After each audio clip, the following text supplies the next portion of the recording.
저는 그래요. 우리도 야심을 가지면 안 돼요? 그러니까 저는 트럼프 대통령을 상대하는 우리나라의 정치 지도자들이 우리의 야심을 보였으면 해요. 무슨 야심이냐? 대한민국 여러분 열강의 역사에 진입할 기회라고 보는 거예요. 저는 지금이 우리가 세계에서 열강의 지위를 획득할 절호의 찬스다. 기본적으로 미국은요, 여러분, 그 세계의 윌슨주의 그 세계관, 바다를 지키고 자유무역을 지키고 세상의 질서를 지키는 미국의 역할을 하는 거 있잖아요. 미국 버거워요. 미국 버겁습니다. 옛날 같지가 않아요. 산업 생산 능력이나 그리고 이 국가의 사이즈나 중국도 너무 커졌고요. 상대하는 나라들 그리고 유럽은 너무 헬렐레고 혼자 짊어지기엔 너무 무거운 짐이 돼버렸다고. 그래서 미국이 윌슨지 여기서 이탈하려고 하는 거란 말이에요. 세계 패권국의 위치를. 산업 생산 능력 중국한테 뭐 말도 안 되게 밀려. 산업 생산 능력 여러분 중국이 미국을 압도하고 있는 건 우리가 다 보고 있습니다. 자동차 생산이 됐건 탱크 생산이 됐건 뭐가 됐든 양은요. 질은 아직 안 되지만 양은 중국이 압도적이에요. 미국 대비. 그런데 그놈의 기술도요. 국방 기술, 첨단 기술도 중국이 미친 듯이 따라오고 있어요. 드론하고 미사일 누가 더 많이 만들 수 있을 것 같아요. 단시간에.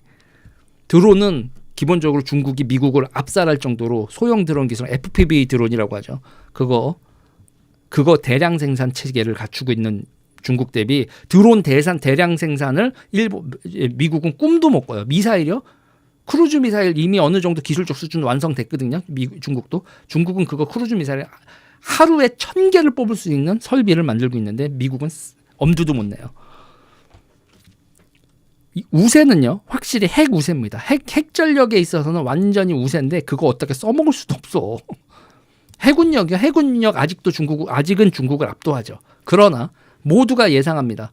중국이 기술을 늘리고 해군력을 양적으로 밀어붙이면 20년이면 미국하고 중국의 해군력은 뒤집어진다. 그리고 현재 아프리카는 중국하고 러시아한테 넘어갔어요. 사실상. 유럽이 아프리카 관리 못합니다. 사실은 아프리카는 프랑스가 위주가 돼서 여기를 좀 관리하고 영국도 구식민지들 관리를 했어야 되는데 프랑스하고 영국이 삽질을 하면서 아프리카가 중국하고 러시아한테 넘어가 버렸어요.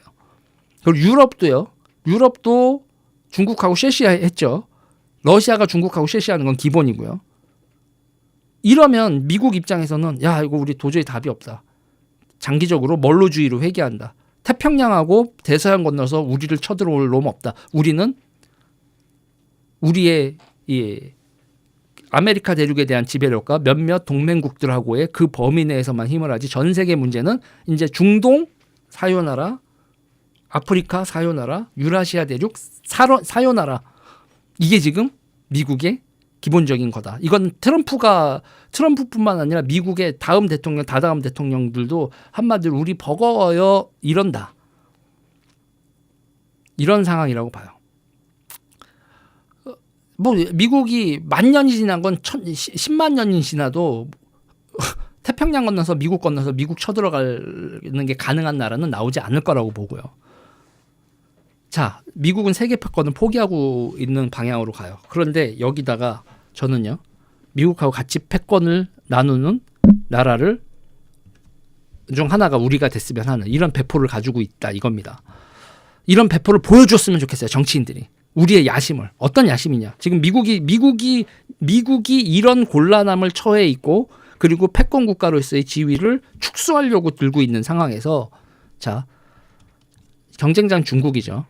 한국은 텐진항, 일본은 상하이항, 유사시에, 중국은 A2AD라고 제가 얘기하잖아요.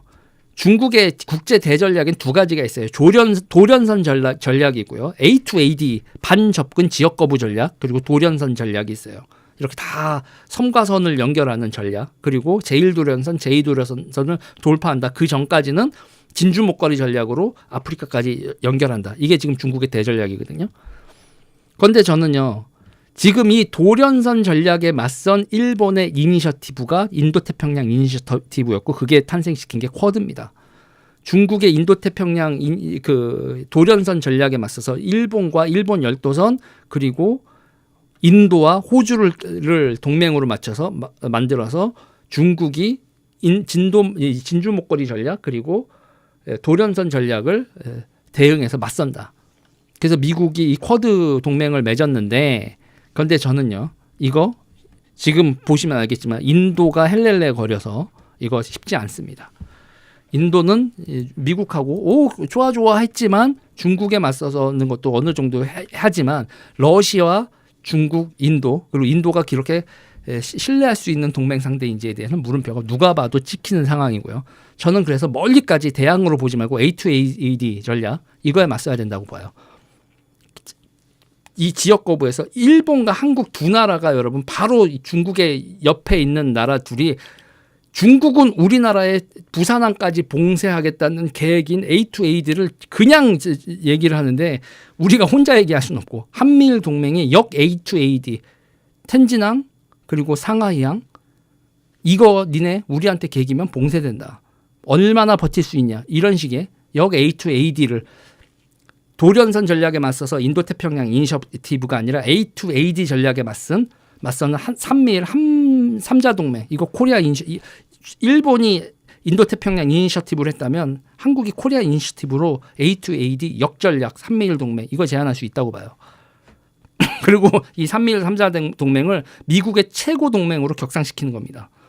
그리고 미국의 최고 동맹은 한미일 3자 동맹이고 2선 동맹이 인도와 호주 이렇게 쿼드를 뒤로 밀리고 3자 동맹을 전면에 배치하는 국제 패권 지도를 다시 그려야 된다고 봐요.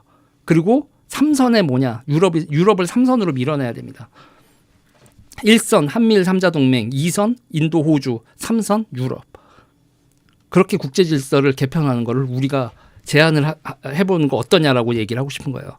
기본적으로 여러분 미사일, 드론, 멍트라고 하죠. 유무인 복합체제 그리고 해군력을 유지하기 위한 모든 능력은 미국은 이 3자 동맹을 통해서 얻어낼 수 있습니다. 한국과 일본의 조선 능력과 산업 능력 그리고 미국의 패권 지휘 통제 이거요. 이거를 하면 세계 외교 무대의 먹이사슬의 최정점이 완성됩니다. 그러면 우리는 그 안에 올려놓을 수 있죠. 이거에 대해서 가장 결정적으로 유럽이 이 패권 질서에서 패권 동맹에서 이탈하는 이유는 산업 능력, 특히 군수 산업과 해군력을 유지한 조선 능력을 상실했어요. 유럽을 열강히 지휘해서 도태시키고 스스로 지금 도태하려고 환장을 했거든. 유럽은 과거를 먹고 살지 지금 현재에서 미사일 생산 능력이 있어요. 뭐 군수 물자 대량 생산 능력이 있어요. 해군력을 증대시킬 수 있는 조선 능력이 있어요. 뭐 크루즈선 같은 거에서 조선의 그 매출액은 좀 있을지 몰라도 군함을 대량 생산하는 거요? 유럽이요? 택도 없는 얘기지. 조선 능력 그리고 대량 생산 능력 그 위기에 미국이 그게 안 된단 말이에요. 대량 생산 능력과 배를 만들 수 있는 능력을 미국이 상실한 상태에서 중국과 맞설 지정학적 봉쇄를 한국과 일본 이 두 나라가 손잡고 하면 그럼 대량 생산 능력 확보하죠. 조선 능력 확보하죠. 그리고 지정학적으로 선도 이쁘게 거지죠. 대중국 역 A2AD 라인 이렇게 구축하면 그럼 패권 질서 미국의 패권 질서가 같이 유지되는데 그 미국의 패권 질서는 결국은 한국과 일본과 같이 하는 세계적 패권 질서고 이 세 나라가 전 세계 질서의 최상의 극점에 서는 겁니다. 이 정도 결기를 가지고 트럼프를 만나라 이거예요. 대한민국 지도자가.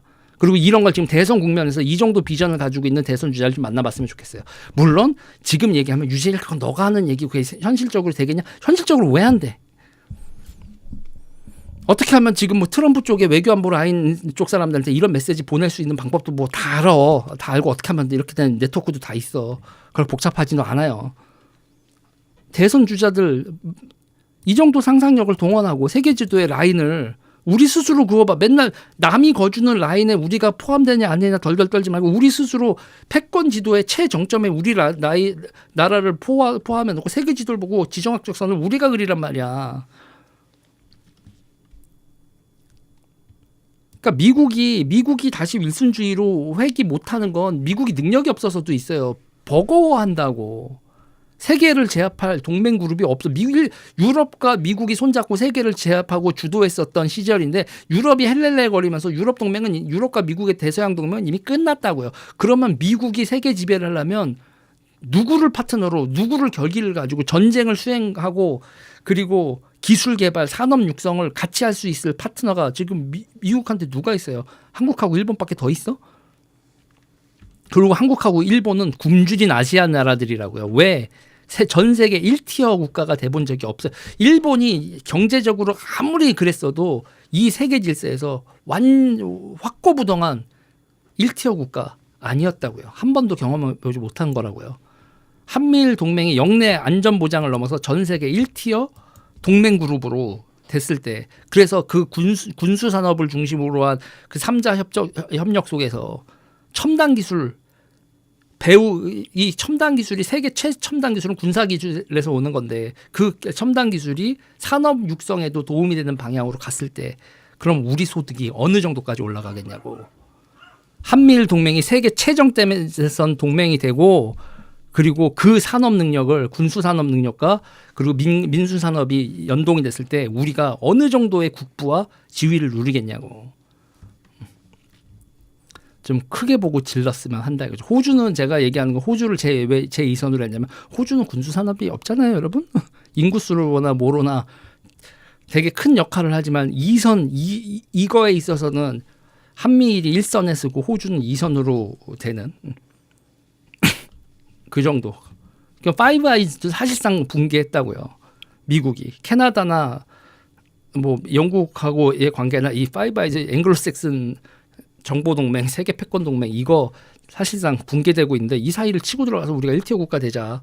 트럼프 대통령 만났을 때 우리가 좀 야심을 보여주자. 우리는 야심 가지면 안 돼? 아니, 우리가 야심을 가지면 안 되냐고요, 여러분. 우리는 뭐 영원히 찌그러지는 국가야? 그리고 미국하고, 그래요. 저는 미국하고 지금 여러분 많은 분들이 아니 자본시장이나 이런 거 있어도 거의 통합을 하고 교육이나 이런 것도 하고 영어를 이 공용어로 쓰고, 그리고 자본시장도 미국하고 코스닥하고 뭐 그냥 나스닥 통합해버리고, 이런 얘기하면 다들 미친 소리 하지 마 그러는데, 왜 미친 소리야? 어차피 지금 코스닥이고 지금 코스피고 나락갔는데, 코인 및 주식시장이고 지금 신규 산업 진출하고 뭐 하는 거에서도 IPO하고 이런 거에서도 지금 마탱이가 갔는데,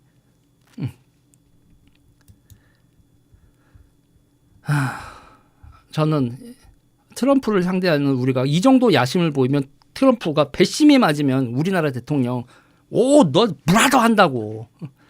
아 참, 진짜 제가 이런 구상은 맨 처음에 용진이 형이 대선과 가도를 간다고 하면 트럼프하고 이런 대화를 나눴으면 하는 시나리오였었는데 계속 형님 우리 한번 세계 지배해보죠 뭐 이런 배심이었는데 어디 없냐 이런 생각 받아줄 대선 주자. 그래서 이거를 계속 특정인 누구한테 이런 생각을 나눌까 하다가 그냥 공개해서 누구라도 가져가라. 누구라도 가져가라. 대한민국 우파 정치인들. 중국한테 붙어서 반중국 얘기는 하지도 못하는 이 꼬라지를 보면서 이거는 그냥 공론화로 가야지, 특정 누구와의 결단은 용진이 형님께서 대선을 나오실 생각이 없으신 것 같으니 그래서 제가 기존 정치인들은 안 되고 그 강성 보수와 온건 보수가 다 좋아할 사람은 정영진 회장이 아닌가, 저 혼자서 그런 생각을 했었는데, 성렬이 형이 계엄하면서 모든 게 다 망했어. 아우 짜증나. 트럼프 대통령이 당선되면 이 모든 걸 풀어나갈 테니까 제발 좀 참으세요 했는데, 어디서 이상한 아저씨들이랑 계엄을 해가지고, 그래서 내가 그냥 짜증 나는 거야. 내가 누구와 함께 세상을 논하고 윤석열 정부를 뭐 이런 걸 얘기를 했었나. 성렬이 형은 내 입장에서 너무 아쉬워. 뭐 저래. 이렇게 하면 또 이제 너스레 떠는 거고. 아무튼 배심 있게 트럼프를 만나고 세계 1티어 국가로 꿈꾸자. 우리도 야심을 가져보자. 우리는 왜 안 되는데. 여기까지 얘기할게요.